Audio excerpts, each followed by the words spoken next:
have swallowed Lee's lies for 17 years, but no more.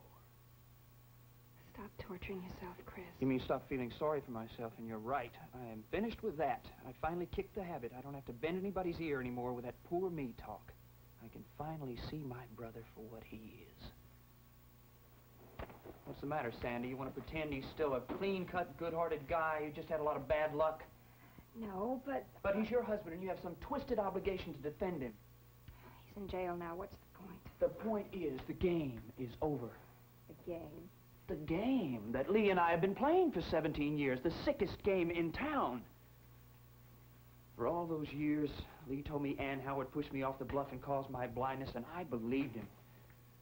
That was the start of the game. And then he took care of me and protected me, and I felt dependent and grateful, so grateful to be Lee Weber's brother. That's the only way I ever thought of myself, was Lee Weber's brother. And as a charity case, a helpless, stumbling, frightened, blind charity case. And all the while I hated Ann Howard and loved Big Brother Lee. So he paid the bills and I worshipped him. And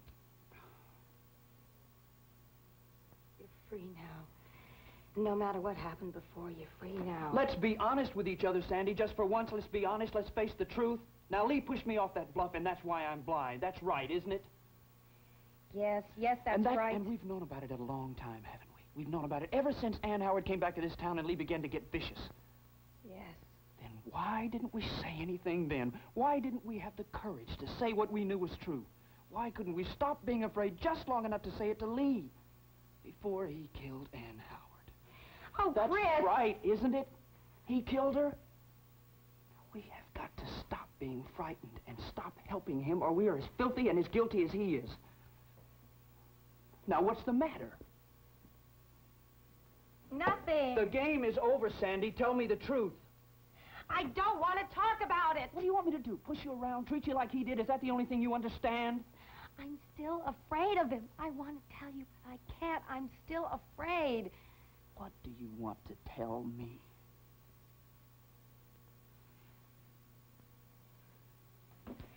Lee called me from the police station and asked me to find out what Allison told the police. I didn't want to, but I asked her to come here because you wanted to see her. Because I'm sorry, Chris. She came and finally told me what she told the police. She saw Lee on the beach road the day Ann Howard died. And you dutifully reported that to your husband, right? Yes. So when Lee got out on bail, he had a good reason, a great reason to threaten and frighten and get rid of Allison, didn't he? Didn't he? That's why he's probably back in jail. But he'll go on telling the same old lies. Don't you see, Sandy, he has got to be stopped. He is in jail for the murder of Ann Howard, but with Stephen Cord defending him, there is a chance he might go free. And I can't let that happen. He has got to be punished for what he did to Ann Howard and Allison. And for what he did to you.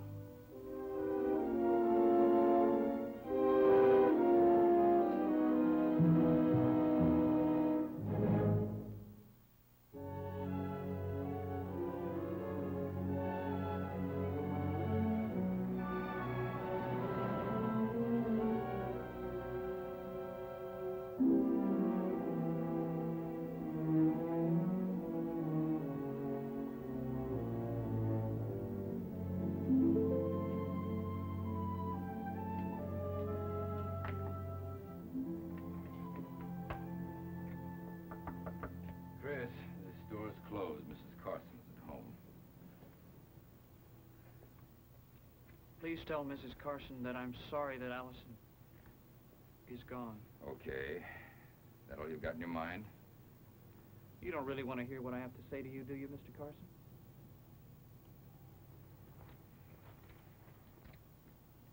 All right, Chris. Go on in.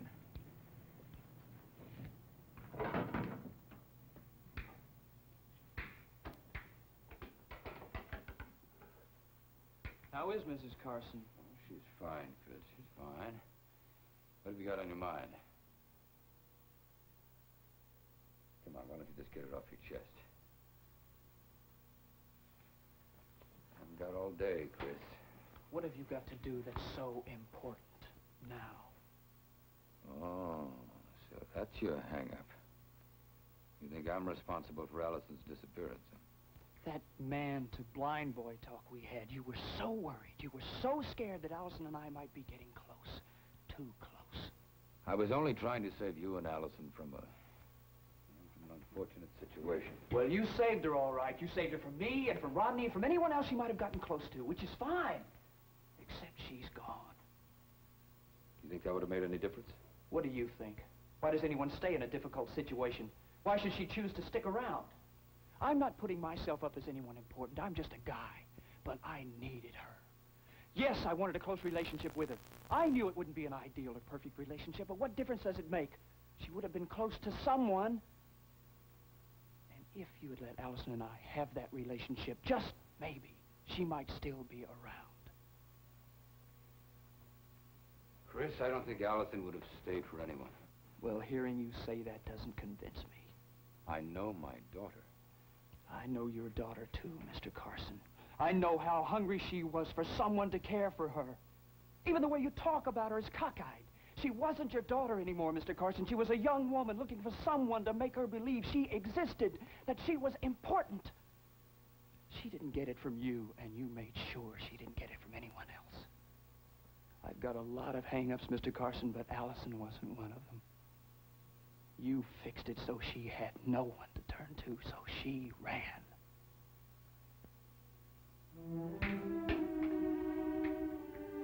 And you can take a lot of credit for that, Mr. Carson, because one of the reasons she left this town was to get away from you and your compulsive, strangling protection of her.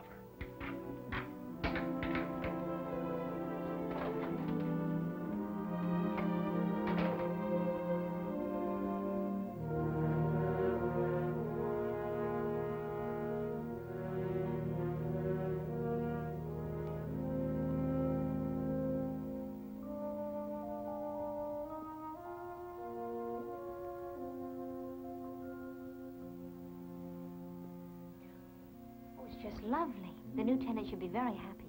Yes. Have you heard from Allison? Elliot's checking at the police station now. I'm sure you'll hear from her. So am I, Betty.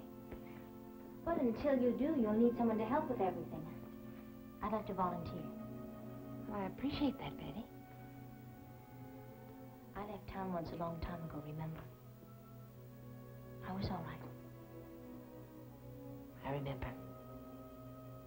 Mrs. Carson, when I decided to come here, I sat down and I tried to logically figure out why, but I couldn't. It is partly because of Allison and partly because I know you need someone. But mostly it's for myself. I understand that. When I lost Rod's baby,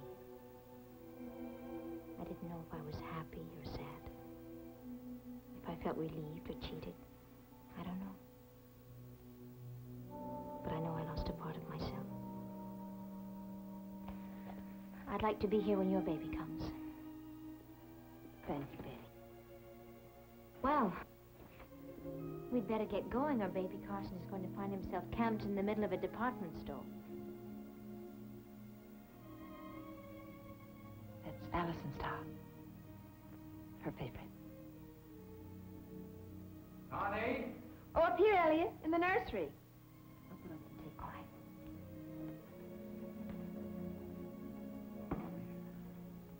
Mr. Carson? Oh, Betty. Betty's offered to help out until Allison comes back. Well, that's very nice of you. Thank you. Any news? No, nothing. I'll get the tea. Oh, thank you. I mean, the police are all very sympathetic and they're very kind, but Allison's just another statistic as far as they're concerned. I mean, they do all the right things at the right time, but I know they're not going to come up with a thing. They're doing everything they can. So are you. Oh, am I, dear? You know, maybe if you went to New York. New York? Allison used to talk about going there.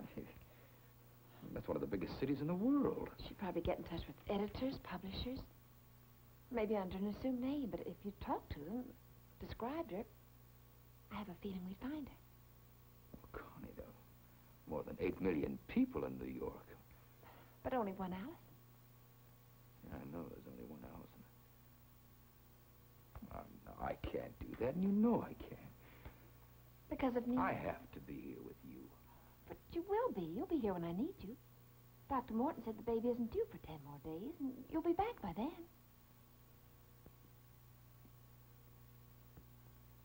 No, it's impossible. You'll be doing something for us. Something we'd do together if we could.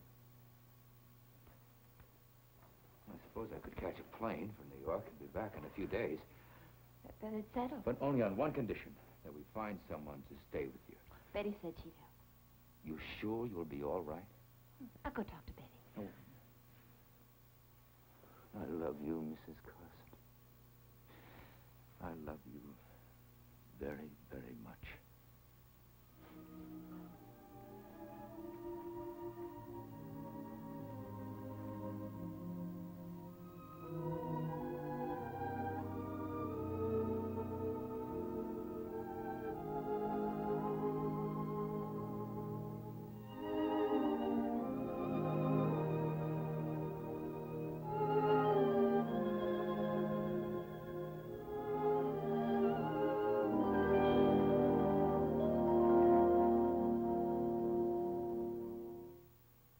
Preview from the continuing story of Peyton Place. That's the price. And I don't know if I can pay it. I shouldn't have to remind you that you're my legal representative in Peyton Place. Well, I'm afraid I can't afford to be anybody else's but my own right now.